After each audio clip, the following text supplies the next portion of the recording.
Hello' everyone, মোৰ চেনেলটোতে আপোনাক সকলোকে স্বাগতম জনাইছোঁ। আজি এটা মিঠা দৈৰ ৰেচিপি আপোনালোকৰ মাজলৈ লৈ আনিছোঁ। ব'লকচোন আমি ভিডিঅ'টো ষ্টাৰ্ট কৰোঁ। মই চিচাৰ বাতি এটা লৈছোঁ আৰু লগতে চাকনি এখন চিচাৰ বাতিটোতে পাতি লৈছোঁ। এতিয়া মই আগতীয়াকৈ পাতি থোৱা দৈ অলপ চাকনিখনত চাকি ল'ম। এয়া চাকনিখনত দৈ চাকিবলৈ বগা কাপোৰ এখন দি লৈছোঁ। এতিয়া এয়া 2 কাপ দৈ চাকনিখনত চাকি ল'ম। আপোনালোকে টেঙা দৈ ব্যৱহাৰ নকৰিব, নহ'লে মিঠা দৈৰ সোৱাদটো নাহিব।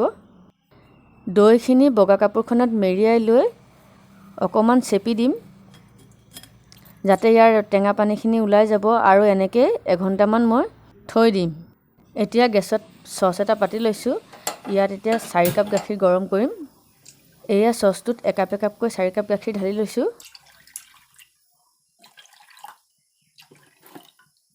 এতিয়া ভালকৈ গাখীৰখিনি উতলিবলৈ দিম আৰু 4 কাপ গাখীৰৰ পৰা 1 কাপ গাখীৰ কমাই মানে 3 কাপ হোৱালৈকে গাখীৰখিনি ভালকৈ গৰম কৰি থাকিম।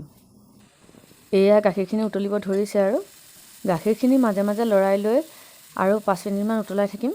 যদি এতিয়ালৈকে আপোনালোকে মোৰ চেনেলটো ছাবস্ক্ৰাইব কৰা নাই, প্লিজ ছাবস্ক্ৰাইব কৰি দিব আৰু কাষত থকা বেল আইকনটো টিপি দিব, যাতে মোৰ আহিবলগীয়া নতুন ভিডিঅ'ৰ ন'টিফিকেশ্যন আপোনালোকে সোনকালে লাভ কৰিব পাৰে। এয়া মোৰ গাখীৰ ৰেডি হৈ গ'ল। এতিয়া মই গেছটো বন্ধ কৰি দিছোঁ। এতিয়া ব'লক চেনিখিনি কেৰামেলাইজ কৰি লওঁ। কেৰামেলাইজ কৰিবলৈ এনেকুৱা ননষ্টিক পেন এখন গেছত পাতি লৈছোঁ। এতিয়া পেনখনত চেনি আধা কাপ ঢালি দিছোঁ। চেনিখিনি পেনখনত ঢলাৰ পিছত হাতা এখনেৰে চেনিখিনি লাহে লাহে লৰাই থাকিম আৰু গেছৰ হিটটো একেবাৰে কমাই দিম। আপোনালোকে ভিডিঅ'টো চাই থাকক, মই তেতিয়ালৈকে চেনিখিনি কেৰামেলাইজ কৰি লওঁ। চেনিখিনি কেৰামেলাইজ হ'বলৈ 2 মিনিটমান লাগিব। এয়া চেনিখিনি গলিব ধৰিছে আৰু অলপ সময় পিছতে মোৰ কেৰামেলাইজ চিৰাপ ৰেডি হৈ যাব।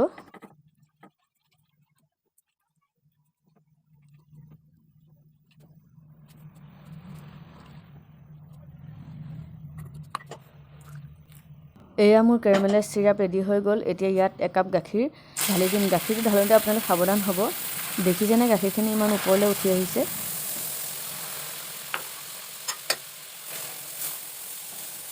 এতিয়া গাখীৰখিনিৰ লগত চেনিখিনি ভালকৈ মিক্স কৰি ল'ম। দেখিছেনে গাখীৰখিনিত ইমান ধুনীয়া কালাৰ এটা আহি গৈছে।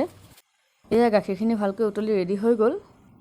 এতিয়া কেৰামেলাইজ হৈ থকা চেনি গাখীৰৰ মিক্সাৰটো বাকী থকা গাখীৰত ঢালি দিছোঁ।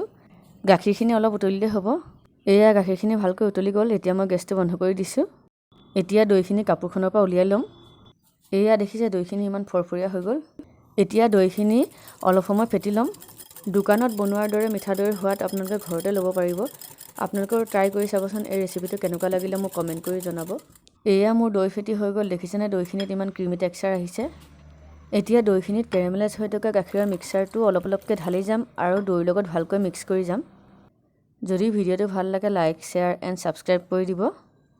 আৰু কেনেকুৱা ৰেচিপি আপোনালোকে চাব বিচাৰে মোক কমেণ্টত জনাব।